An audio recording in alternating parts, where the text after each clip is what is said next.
नमस्कार, देशोन्नति में मैं ऐश्वर्या शिंदे आपका स्वागत करती हूँ। दोस्तों, हमने देशोन्नति के माध्यम से आज तक बहुत से लोगों के इंटरव्यूज़ लिए हैं, पॉडकास्ट लिए हैं, उनकी कहानियाँ सुनी हैं और हमारा मेन मोटो यही होता है कि उनकी कहानियों से आपको कुछ सीख मिले। मतलब हम उनकी कहानियों से आपको मोटिवेट करना चाहते हैं। तो ऐसी ही एक कहानी लेकर आज मैं आई हूँ। आज हमारे स्टूडियो में उपस्थित है जो रोकड़े ज्वेलर्स में इवेंट हेड के तौर पर कार्यरत है, शुभांगिनी खेड़कर जी। नमस्कार मैम। नमस्कार। आपका नमस्कार बहुत ऐश्वर्या, बहुत स्वागत है हमारे स्टूडियो में। Thank you so much. सबसे पहले तो मुझे यहाँ बुलाने के लिए आप सभी का बहुत बहुत शुक्रिया। Thank you ma'am. तो आइए सुनते हैं इनकी स्टोरी, लेकिन शुरुआत करते हैं इनकी पर्सनल लाइफ से। तो मैम, हम शुरुआत आपके बचपन से करेंगे। मुझे बताइए आपका बैकग्राउंड कैसा था, घर का बैकग्राउंड कैसा था और आपका बचपन कैसे गया? मैं यदि मेरे बचपन की बात बताऊंगी तो बहुत ही यादगार बहुत सी सारी चीज़ें हैं। बहुत अच्छा रहा क्योंकि फैमिली का बैकग्राउंड बहुत अच्छा था। मेरे फादर MBBS डॉक्टर थे उस ज़माने में। और एक ऐसी छोटी जगह थी जो कि उन्होंने अपनी नेटिव को वहाँ पे उनकी सर्विसेज मिलनी चाहिए। उन्होंने उनका गवर्नमेंट जॉब छोड़ के अपने नेटिव प्लेस आए थे वो। तो MP में एक जगह है जहाँ पे उन्हें था कि नहीं, यदि मैं पढ़ लिख कर बाहर गया हूँ और मेरे ही परिवार या मेरे ही आसपास के लोगों को उसका फ़ायदा नहीं हुआ तो मुझे मेरा डॉक्टर बनने का क्या फ़ायदा। तो उन्होंने अपना गवर्नमेंट जॉब छोड़ के अपने नेटिव प्लेस आ गए थे और वहाँ पे उनकी प्रैक्टिस वो करते थे। और बहुत अच्छा एक मैं बोलूँगी कि विचारों से सारी चीज़ों से सुख संपन्न। और जिस फैमिली से हम लोग आते, काफ़ी बड़ी फैमिली रहते थे सब लोग, भले ही अपनी अपनी जॉब पे इंडिविजुअल हो बट बहुत बड़ा पूरा परिवार। तो और बड़े मज़े आते थे, बचपन में बड़े मज़े किए हैं। जो दादाजी का गांव है वो गांव में पूरे खेत खलियान ये वो सारी चीज़ें तो मज़ेदार रहे। हाँ, अब अप्स एंड डाउन्स तो सारी चीज़ों के आते हैं, लेकिन बहुत मज़ेदार ये रहा।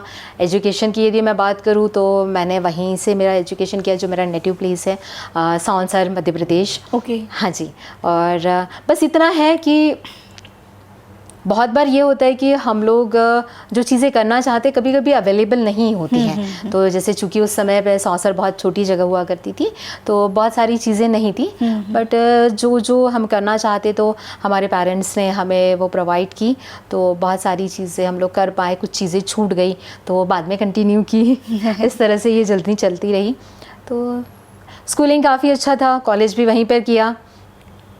और बस ये था कि स्कूल्स और एक्टिविटीज़ जो भी होती है, मतलब शहर में कुछ एक्टिविटीज़ हो रही है या स्कूल में एक्टिविटीज़ हो रही है तो उसमें पार्टिसिपेट करना तो मज़ा आता था। और मैम, आपकी स्कूल लाइफ तो हमने अभी सुन ली, लेकिन आपकी कॉलेज लाइफ कैसी थी? क्योंकि कॉलेज लाइफ भी बहुत अच्छी, सिंपल। क्योंकि मैं तो सिंपल बोलूँगी कि बहुत अच्छा। वहाँ पर कॉलेजेस भी कम थे और तब तो इतना ज़्यादा एडवांस कोर्सेज़ वगैरह नहीं हुआ करते थे। बट मेरी इच्छा थी कुछ दूसरे कोर्सेज़ करने की। मतलब मैं आज से मैं बोलूँगी तो 25 साल से भी ज़्यादा की बात, पहले की बात बताऊंगी। तो उस समय मैं वो कोर्सेज़ करना चाहती थी जो वहाँ पे नहीं थे। बट हमेशा ये होता है ना कि फिर आपको जो अपॉर्चुनिटी मिले आप उसमें क्या अच्छा कर सकते हो। तो फिर मैंने वो वैसे रास्ते चुनती गई। हाँ, लेकिन कुल मिला के स्कूल कॉलेज लाइफ बहुत अच्छा रहा। एक बहुत मोटिवेटिव फैमिली में मेरा जन्म हुआ है।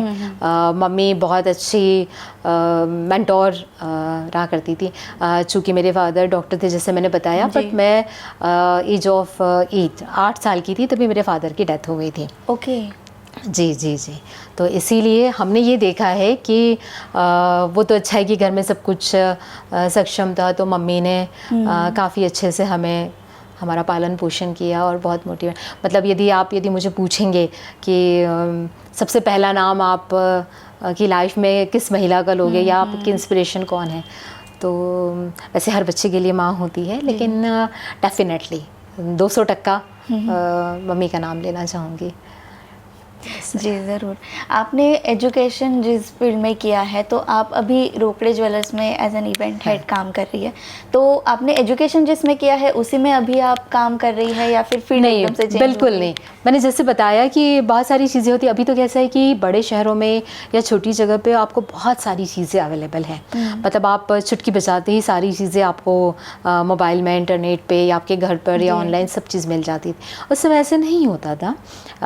बट मेरा एजुकेशन जैसे मैंने बताया कि मैं कुछ और फील्ड में करना चाहती थी, या तो मैं कुछ कॉम्पिटिटिव एग्ज़ाम देना चाहती थी जो कि वहाँ पे अवेलेबल नहीं था, और दूसरा ये या तो मैं आर्ट में अपना करियर बनाना चाहती थी। बट जैसे मेरे मतलब मैं बताना चाहूँगी कि मेरी हॉबी है, मतलब थोड़ा पेंटिंग वगैरह मुझे अच्छा लगता था।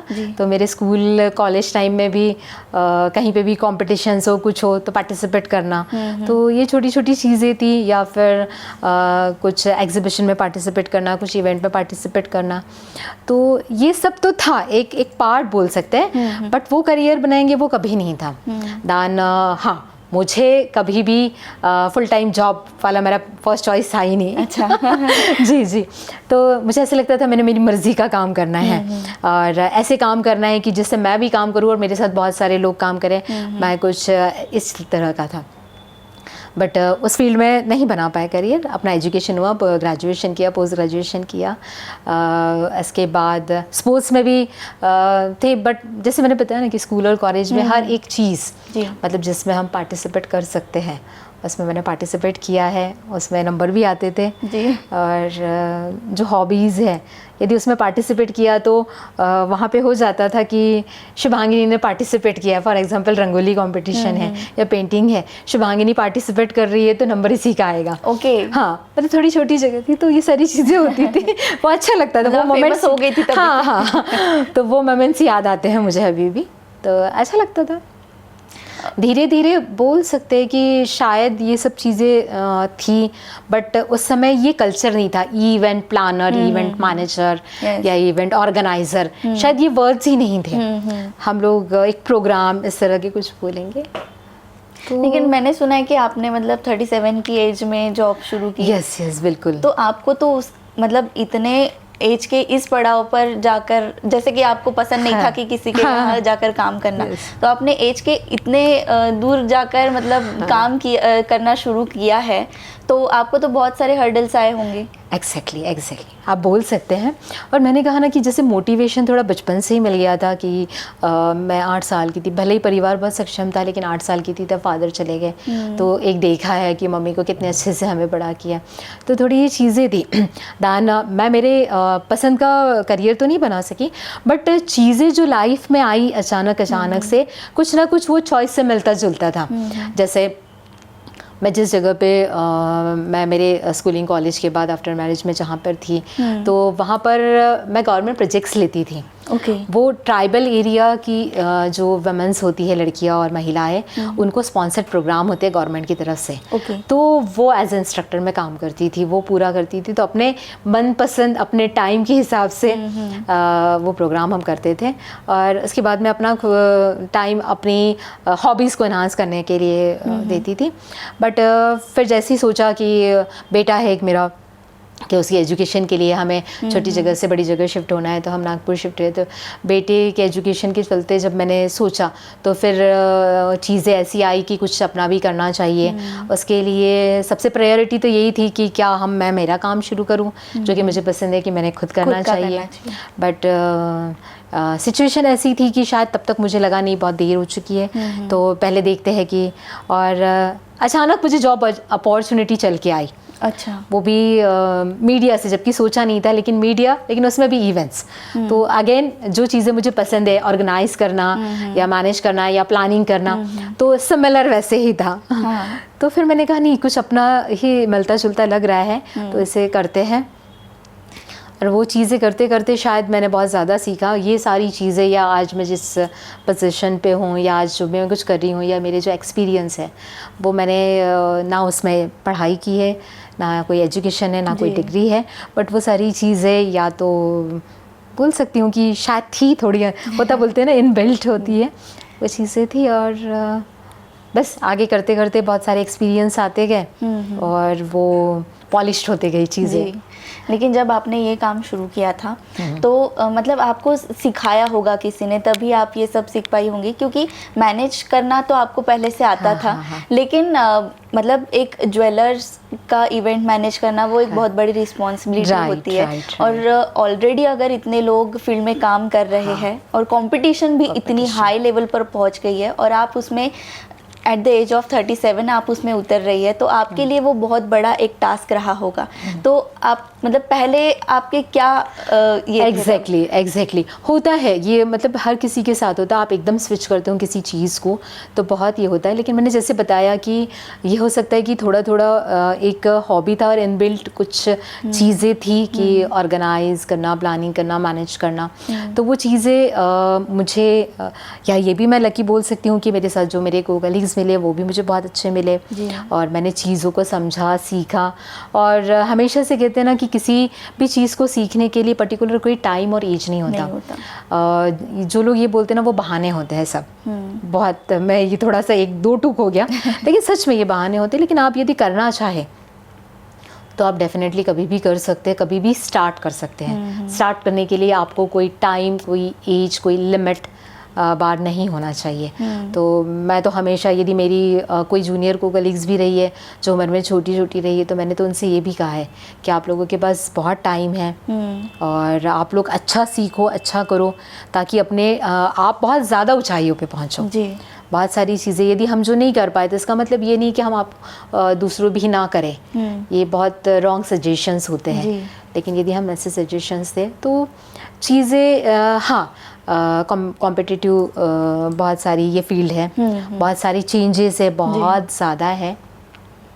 लेकिन अभी पहले मेरा मीडिया का एक्सपीरियंस स्टार्ट तो मेरा जर्नी मीडिया से हुआ और आज मुझे फिर से अच्छा लग रहा है कि मैं किसी एक मीडिया ग्रुप के साथ मैं पॉडकास्ट कर रही हूँ। तो ये मेरे लिए तो बहुत ही प्राउड की बात है। घर में आए जैसा माहौल, घर में आए जैसा, एग्जैक्टली घर में आए जैसी बात हो रही है। और रोकड़ी ज्वेलर्स का एक्सपीरियंस यदि बोलूँ तो वहाँ पे एज एन इवेंट हेड मेरा बहुत अच्छा जर्नी अभी 3 साल से है और बहुत सारे इन हाउस प्रोजेक्ट्स, काम, बातें। और एक जो कुछ बातों को लेके टैबू होता है कि ये सेगमेंट है तो ऐसा ही होगा, वो सेगमेंट है तो वैसा ही होगा, तो इस तरह से कुछ नहीं है। आप ना बहुत सारी चेंजेस इंडस्ट्री में हुए हैं, तो उसी तरह से ज्वेलरी इंडस्ट्री में भी बहुत सारे चेंजेस हुए हैं। तो मैं तो यदि बोलूँ इन चेंजेस को हमें ना एक्सेप्ट करना सीखना चाहिए। वो फिर आपके घर में हो, बाहर हो, आपके वर्क प्लेस पे हो। तो हम तो एक इस वुमेंस डे हम लोगों ने हमारी जो सारी फीमेल एम्प्लॉयज़ हैं उनको हमने फेलिसिटेट किया बेसिकली, कैसे कि उनको उस दिन एंटर होते ही रोज़ फ्लावर्स और एक बैच उन्हें पहनाया हमने, बिल्कुल कि strong, smart and unstoppable at your work place. तो क्योंकि वो लोग जो अपने वर्क प्लेस पे होते हैं वो लोग बहुत स्ट्रॉन्ग और अनस्टॉपेबल होते हैं जी। और मैं हमेशा मानती हूँ कि बहुत सारी चीज़ों की शुरुआत हमें हमारे घर से करनी चाहिए। सही बात। हमारे साथ वालों के साथ करनी चाहिए। बाहर बोलने के लिए बहुत सारी चीज़ें होती है जी।